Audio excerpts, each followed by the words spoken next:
Okay, so we're looking at the 450 SLC. We wanted to look here under the hood and tell you a little bit about what our observations are of this car and what we've done to it and stuff like that. So go ahead. Yeah. Okay, one of the very first things I do on these engines is I take a look at the camshaft lobe. Yep. I'm not sure if you can get in there, but this one looks... Not very well, so just tell us about it. It looks like chrome, no pits, no lines, and that tells the overall care of the car. Neglected oil changes don't look too good. The lobe doesn't look good after that. Great. So this one looks... Oh, I was really happy. And also, I did an oil change, and it came out clean. The filter was clean.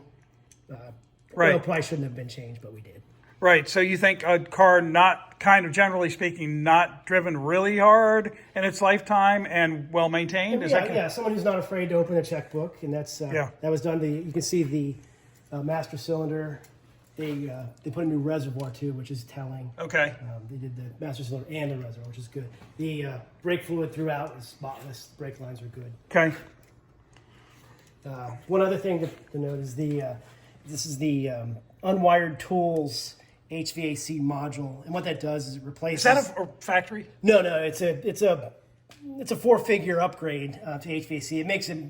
It's a simplified system. It uses logic rather than vacuum, and someone came up with a great upgrade. They still sell it today, and worthwhile upgrade. You don't see it very often.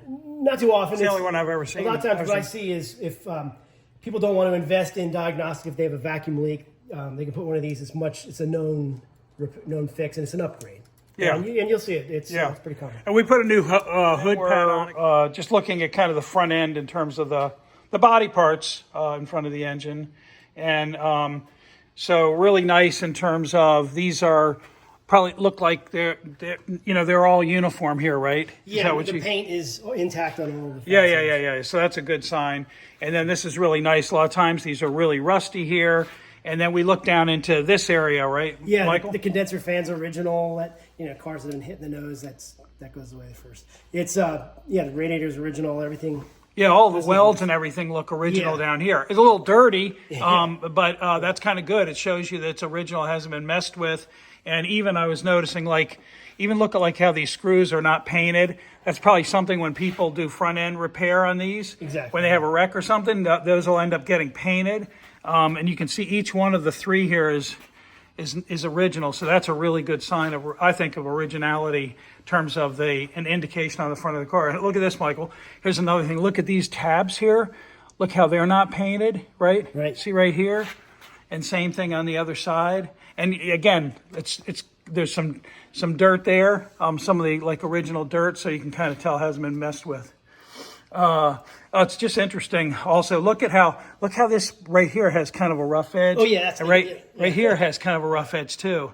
It's pretty neat. But all this looks all nice and factory. Anything else? The front bumper is original, and it's never bumped anything. The bumper shocks are aligned. The bumperettes are okay. Cool. Unscarred.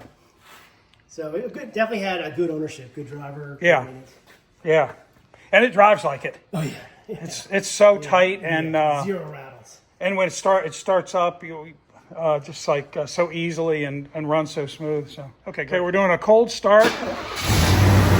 Hasn't been started for a couple of days, and started right up, and there's no smoke at all. Sounds good. It's definitely on high idle right now, but very smooth. No bad noises or anything like that.